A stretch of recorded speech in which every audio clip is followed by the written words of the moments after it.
What's up, co-heads? It's your boy Marcos!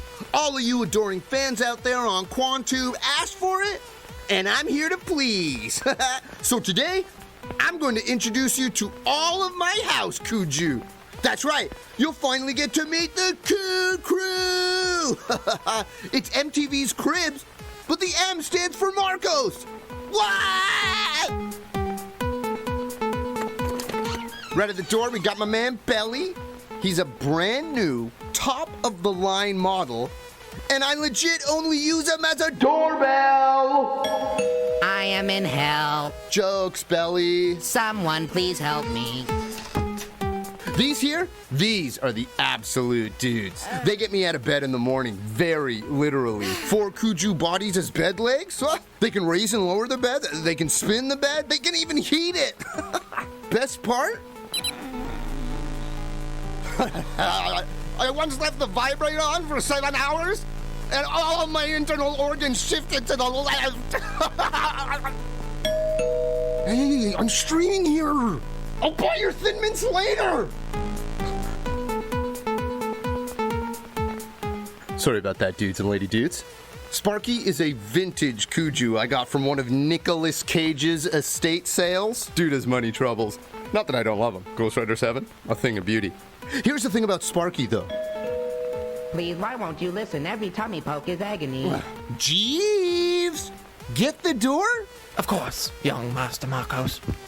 I programmed him to call me that when I was 9. I'm sorry, young Master Marcos is currently streaming. Just and what I was Anyways, as I was saying about Sparky... Hey, what the hell? Shut up, dummy. I've got some important news that needs spreading. Hello, Internet. You're listening to Kwantum, an audio miniseries from Andres Wong and Highly Scientific Productions. Episode 4, Embedded. Let's back up a bit. Ying, Dr. Ellie Gagnon, and Ellie's Kuju Marnie are at the workbench in Ying's workshop. On the table, still switched off and surrounded by tools, is Cheeseburger, the support Kuju for Ying's granny. In an awkward silence, Ellie boots Cheeseburger back up. I'm back. Did you fix me? Ying and Ellie exchange a glance. Hell, I wouldn't want to be the one to explain either. Here's the thing. Your safety systems are a bit... fucked. / non-existent. And there's not a whole lot we can do about it. An unfortunate turn of events. Am I well enough to return to Granny's side? You're failing. Your system is degrading, and without a new ejector, there just isn't a way to stop it. Then I will power her respirator until I no longer function. You won't just pass peacefully into the night. When that core is done, you're going to... well... You are going to go boom. Big boom. Aren't you a scientist? You sound like a 6-year-old. It is unbecoming. I'm sorry, Cheeseburger. There's nothing we can do unless we find an ejector. I don't understand any of this. This can't be an accident. Fenton Kwan is too smart to have this big of an error affect a whole generation of Kujus. There must be something we're missing. This is all well and good, but I really must be getting back to Granny. She needs me. Luna's gonna have to run Granny's machines from now on. I can't have you around her knowing you could blow at any minute. Cheeseburger's little metal face falls ever so slightly. Ying tries not to notice. Do you understand? I do. May I at least go say goodbye? Fine, but we have to make it quick. Ellie? Can I call you Ellie? Ellie sits hunkered over the schematics of Cheeseburger's ejector. You two go ahead. Marnie and I will stay here and try to make sense of this. There's something more. I know it. The TV glows softly in the corner of Granny's bedroom, playing reruns of her favorite soap opera. It's on mute. Granny's hearing isn't great, and the neighbors don't appreciate house fires and heartbreakers blaring every Wednesday at 9 p.m. Eastern, 8 Central. Luna sits on Granny's bedside table, still hooked up to the life support system, reading the closed captions. So the shirtless fireman was Cynthia's brother all along, and he can give her the kidney she desperately needs after contracting Giardia from Victor. Your television show certainly is exciting, Granny.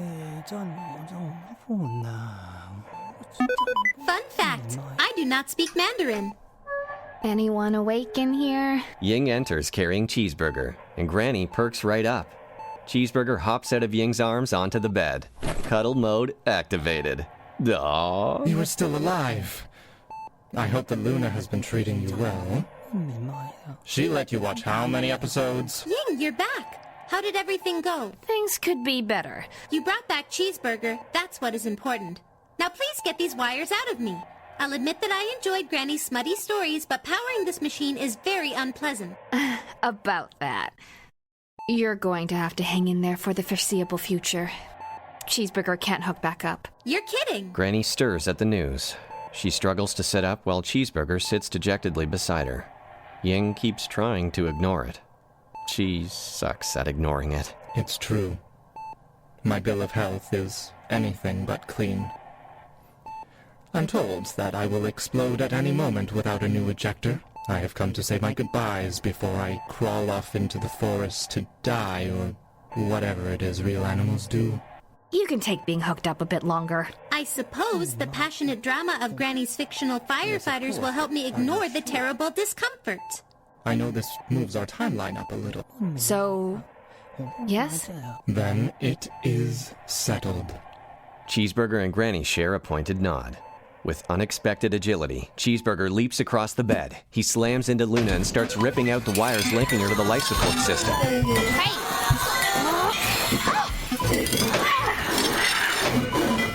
Ying grabs Cheeseburger and gets a handful of Fang as thanks. Cheeseburger severs the final wire and knocks Luna to the carpet. Oh, I am wounded. You're wounded? Look at my hand. While Ying and Luna debate who is most wounded, Cheeseburger reconnects himself to Granny's machine. With one claw, he slices part of the wire housing off, and the ensuing sparks fuse the plugs to his chassis. Cheeseburger, what are you doing? We don't have time for you to fuck around. Anything could set off your core. Ying picks him up and tugs at the wires. No dice. You're a real prick, you know that? I'm sorry, Ying. Your Granny's wishes have always been for us to be together until the end. And she has expressed that she would like it to stay that way. You can't make this decision for her. It is not your place. I'm only fulfilling her wishes. She wouldn't want this. And how would you know? I'm her granddaughter. And I'm... Cheeseburger stops cold. Granny's hand is resting gently on his back, and she looks more alert than she has in years. Granny says to stop fighting. It's her turn to talk. Translation mode. Activate. Cheeseburger's eyes go wide and white. Ying, I appreciate you very much. I raised you after all, once your parents passed. And then you had to start taking care of me. You brought me Cheeseburger, and you have kept him running all these years. Watching you two argue reminds me of the fights my siblings and I used to get into. But Ying, you must understand that it gets very lonely here, hooked up to these blasted machines, constantly in pain and confined to my bed. Through it all, Cheeseburger has been my constant companion. He has been here to talk with me, to listen to me, even to play mahjong with me. From the outside, he may look like just another Kuju, only here to power my machine. But he is much more than that. Granny, I'm sorry I wasn't here for you more, but he can't stay. He could blow you up. I can't live without him, Ying. In every sense. My time is close, anyway. I hoped I would go peacefully in my sleep, but exploded in a blaze of glory will be a good second option. And if that's what it means to have Cheeseburger by my side at the end, so be it. Ying turns to Luna for backup, but Luna is looking at Ying with a peculiar expression. Backup seems unlikely. I mean, I don't even... You could have mentioned translation mode a lot earlier.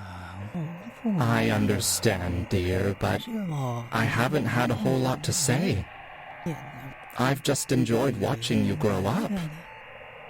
You've become such a strong, assertive woman. You will do great things. That doesn't help you much right now, does it? Me? No. But some things can't be helped. Ying gives Granny a big hug. I'll be back, Granny. I'll be back with an ejector for Cheeseburger, and then none of this will even matter. Okay? Of course you will, dear. Until then, just know that I love you dearly. One last thing, Ying. Anything, Granny. Stop smoking. It makes you stinky. If it'll make you happy. Granny smiles weakly and sinks back into her bed. That speech took a lot of effort. Cheeseburger's eyes go back to normal. What did she say? Is everything all right? Thank you, Cheeseburger, for everything you do. Promise me you'll take good care of Granny while we're gone. Always. Ying and Luna leave. They've got purpose, they've got resolve, and no one is going to stop them. What do you mean she missed the point? Certainly. I'll get the tiles. Best 2 out of 3. Ying and Luna arrive back in the workshop to find a despondent Ellie still hunched over the bench. Her forehead is resting on Marnie's chassis. He can't have. He wouldn't. This is A what, Dr. Gagnon? Startled, Ellie nearly falls off her stool. She turns to Ying and Luna with dead eyes. a catastrophe. I told you to call me Ellie. No, you didn't. You may as well, for all my doctorates are worth. Spell. Ellie pulls out a huge sheet of paper. It's a technical blueprint for the Gen 1 puppy cat. Whoa. Where did you get that? Bought a whole bunch 10 years ago on the black market. Some daring idiot smuggled them out of Quantum Mechanics HQ. See this number? That's their code for proprietary materials at the highest security clearance. And look. She points to the drawing. The contents of the core compartment are blacked out, marked classified. That's the core. The most important part of the Kuju's, and Quantum's top developers aren't even allowed to see it. The only one who knew that classified information is Fenton Kwan. That is very peculiar. No, that is very Fenton Kwan. Geniuses tend to be protective of their innovations, especially when your brightest brainchild is worth trillions of dollars. And this is where I fucked up. When I first studied these blueprints, I couldn't find any safety hardware. But then I figured, if half of the secret of Kuju power is how Kwan made it so small, the other half is surely how he made it safe. I just assumed the safety system was in the censored area, and I trusted in that. In Fenton Kwan, really. And now, after opening Cheeseburger, I'm suddenly faced with a whole generation of Kujus without safeties, and with Kwan somehow letting that happen. And if he could let that happen, I knew I had to examine another Kuju. Ellie looks at Marnie, and Ying and Luna realize that the Kuju's been offline this whole time, lying on the workbench with her chassis open. Her core compartment is in rough shape. Not as bad as Cheeseburger's, but not great. She's a Gen 2. As you can see, regular ejector replacement hasn't stopped the erosion. And she doesn't have any safeties either. What? Hold on, it gets worse. She's more stable than Cheeseburger, so I got a closer look. As far as I can tell, safety hardware was never part of the Kuju design. It seems that Fenton Kwan's big secret isn't how he made these cores safe, it's that he didn't. Ellie gestures weakly to 2 other blueprints, one for a Gen 4 Lion Kuju and one for a Gen 7 Sugar Glider Kuju. Both have blacked out cores, marked classified. And I don't think he ever did. Are you telling me none of the Kujus have safety systems? Why make them safe when you can make a profit? So, they're all going to explode? Yep. But not me, right? The erosion seems worse the older the Kuju is. Gen 1s will go first, those that haven't already, but a poorly maintained Gen 6 could be just as dangerous. Ying and Luna both sit, dazed. This is a lot. Ellie turns back to Marnie to reassemble her. And with the Kujus goes our power. Oh, if I ever find Kwan, I am going to eviscerate him. Fenton Kwan is the reason I went into nuclear science. And he's an irresponsible piece of garbage. Get your fangirl head out of your fine ass. Oh, it's out. Not to interrupt the disillusionment of Ellie's father figure, but time has become much more precious. Right. What can we do? Ying gets to her feet, Luna hopping up beside her. I'll help however I can, if I have not yet exploded. Now it's time for Ying's cryptic look at Luna. About time she got one in the episode. Everyone else did. Without Kwan, there may be nothing to be done. But I'll keep working. I owe it to everyone for my stupid oversights. The only person who owes anyone anything is Kwan. But thank you. Your brain's gonna save us, I know it. Luna, we need to get the word out. If there's no way to stop this, people at least deserve to see it coming. Might I suggest not cable news? Ellie closes Marnie's chassis and sets her upright. So? Am I all right? Nope. Well, bollocks. How many subscribers do I have on Kwantum? Currently you have 37 subscribers. If they each tell a friend, and then that friend tells 2 other friends, oops, you're now at 36 subscribers. Bummer. If only we knew someone with a huge online presence. No. I'm sorry. Young Master Marcos is currently streaming and can't come out to play. You knew where this was going. Just what I was hoping Anyways, as I for. was saying about Sparky. Hey, what the hell? Shut up, dummy. I've got some important news that needs spreading. Hello, Internet. More important than Sparky here?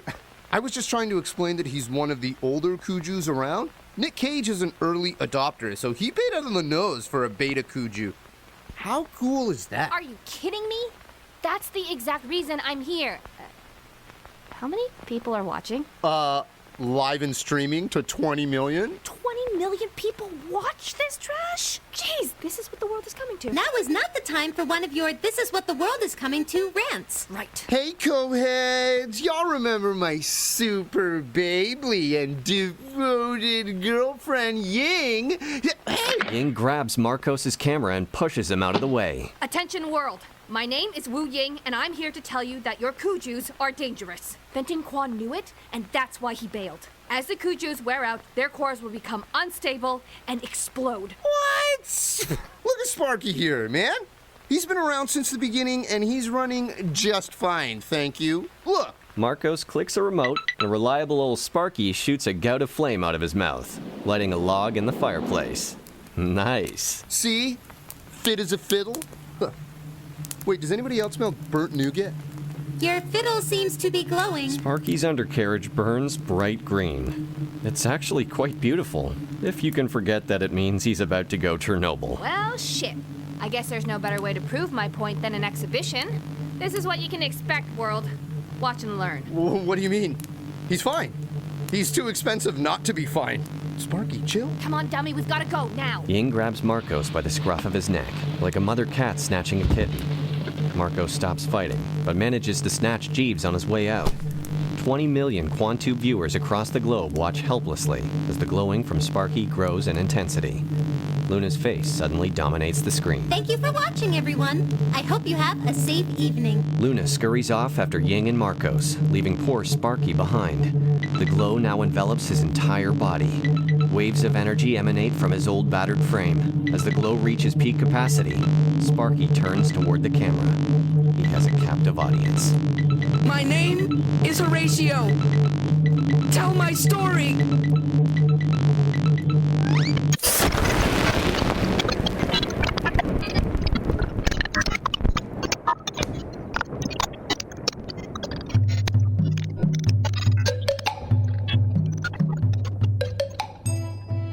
You're listening to Kwantum, an audio miniseries from Andres Wong and Highly Scientific Productions.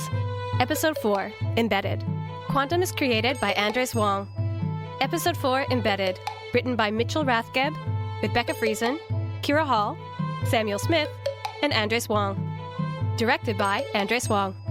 With performances by Ian Geldart, Kira Hall, Jonathan Ho, Tony Kim, Sarah Kolasky, Scott Law, Kris Siddiqi, Samantha Wan, Andres Wong, and Denise Yuen. Audio by Ryan Coldry, Ian Geldart, and Mitchell Rathgeb. Kwantum theme by Mitchell Rathgeb. Produced by Kira Hall and Andres Wong for Highly Scientific Productions. This podcast was produced with the generous support of ACTRA Toronto. And most of all, thanks to you. Yes, you, the people listening to this on the bus, in your car, at your desk, or on your couch. The podcast world is wide with many choices of stories, and we're honored that you stopped at ours for a spell. See you soon for episode 5, Tech Boom.